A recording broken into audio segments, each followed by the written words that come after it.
and welcome to week 5 of Fantasy Football Fanatics. I'm Mike the Beatdown Creo alongside Ken the Big Dog Satsui. Welcome back. Welcome to week 5, and thanks for joining us again.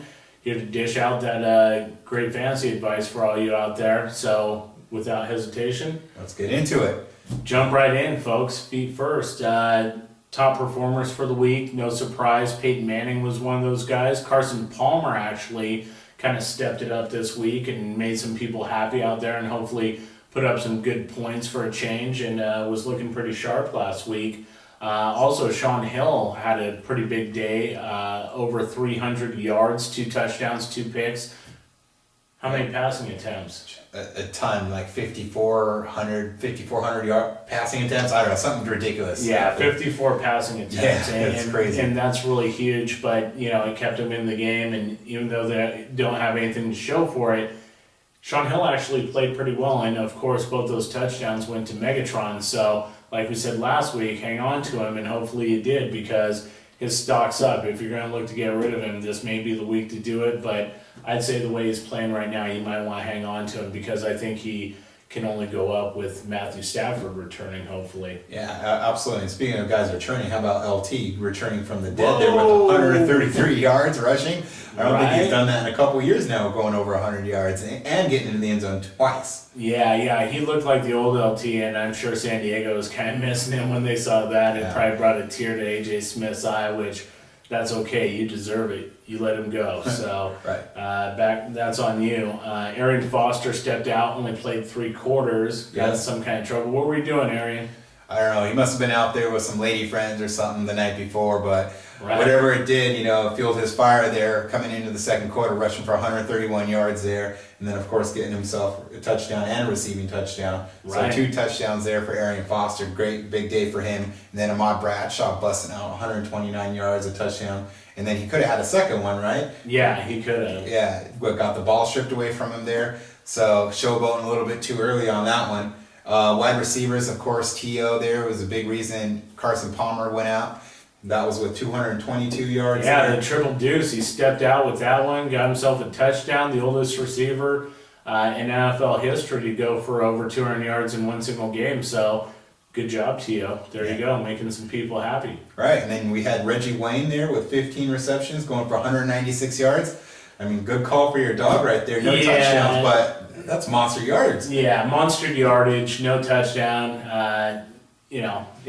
It's one of those weeks, but 15 receptions. If you play him in PPR, he was gold last week. So, and with those 200 plus yards, it's it's pretty tough. So yeah, and then Gates getting into the touchdown, getting 2 touchdowns there, hitting the red zone twice. So that was awesome for Gates. And interesting enough, here this week we had kicker Josh Scobie kicking a 59-yard field goal to help the Jaguars beat the Colts. That was pretty crazy. Yeah, it was. Yeah, it was crazy, and you could see even on his face he did a victory lap around the field because he was that shocked that he nailed that 59-yarder, which was the 3rd longest field goal to win a game in NFL history. So that was pretty exciting to watch, actually. I really liked that because he even surprised himself, and it's a good play when you can surprise yourself. Without further ado, we're going to jump into the ones to watch for week 5. First game we're looking at is KC and Indy, obviously. Kansas City, last undefeated team in the league. They're 3-0, coming off their bye week against 2-2 Indianapolis. Are they going to stay perfect this week? I think is the biggest question on everyone's mind. I don't think so.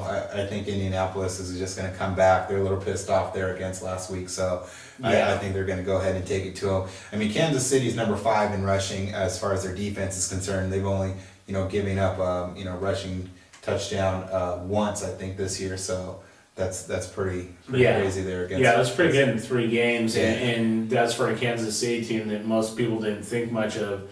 Their defense, Indianapolis, of course, their firepower is on the passing side, even though Joseph Adai looked great last week and scored a couple of touchdowns. But, Peyton Manning's going to go off this week. And Kansas City, they're number 29 against the pass right now.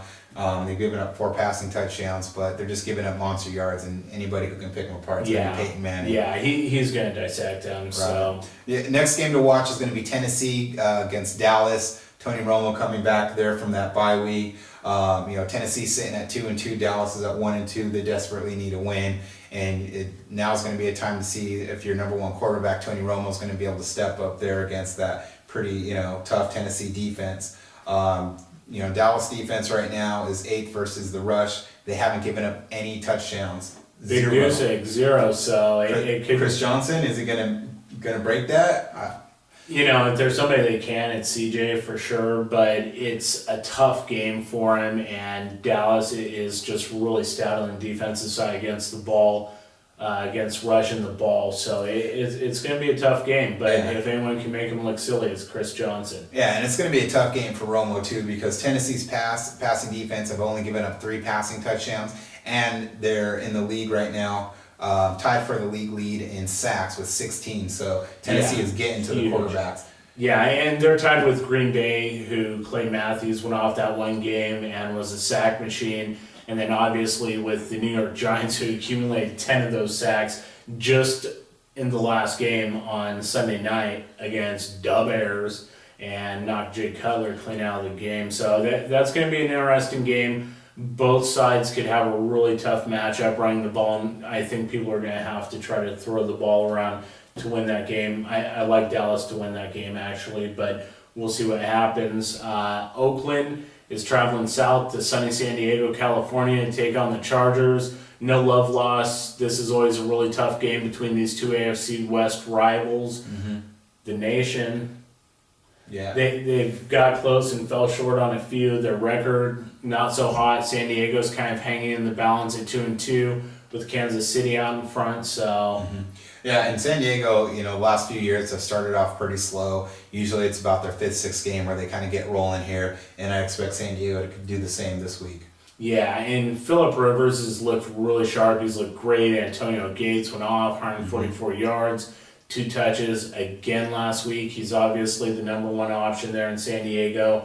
Malcolm Floyd was pretty well overlooked for most of the game because Antonio Gates just kept tearing down the middle of the field and was getting the ball all day long and just looked solid. Tolbert running well. Matthews worked back into the mix, but gave up the all-important goal line carry to Tolbert, who's just a human bowling ball. So right, and then of course Oakland's number 3 in the pass defense, but right now they've given up 8 passing touchdowns, so they're holding teams down to low yardage, but they're allowing the quarterbacks to get into the end zone there. So I definitely think Phillip Rivers is going to find a couple touchdowns here against the Oakland Raiders. And chances are they're going to Antonio Gates, so make sure you have him in your lineup. Gradkowski's going to have his work cut out for him. Linebacking core of the Chargers dinged up. So, yep, there we go. Last game to watch here on our docket is going to be the Minnesota Vikings against the New York Jets. It's Mark Sanchez for real. He's had 2 strong weeks back to back now, going against a really tough Minnesota defense. And of course, with Santonio Holmes returning, here's going to they got all their team together, everybody that got hyped up over the preseason, the offseason. Right. So this could definitely be the team that's actually going to start putting up a lot of points.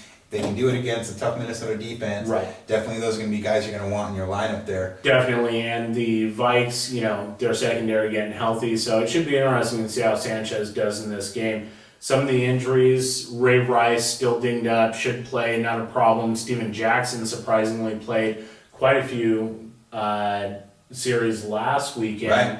Pierre Thomas still dinged up. Andre Johnson didn't play against Oakland. They didn't need him, just like we didn't think they would. Pierre Garçon's dinged up. Steve Breston's still dinged up. Jeremy Macklin's dinged up. So there's some guys out there with some ouchies, but most of them look pretty good. So yeah, it's going to be the same story as it was last week. We're getting this video out to you a little bit early, so go ahead and keep an eye on the injury report. Just keep a check on where what guys are going to play, who's practicing on Thursday and Friday, and then just stay on top of that to make sure that you're not putting somebody in who's not going to be playing. Absolutely. Stay on top of Week 5, Part 2, coming to you in just a few. Don't forget to check it out. Don't miss the good stuff, folks. See you in a few. See you then.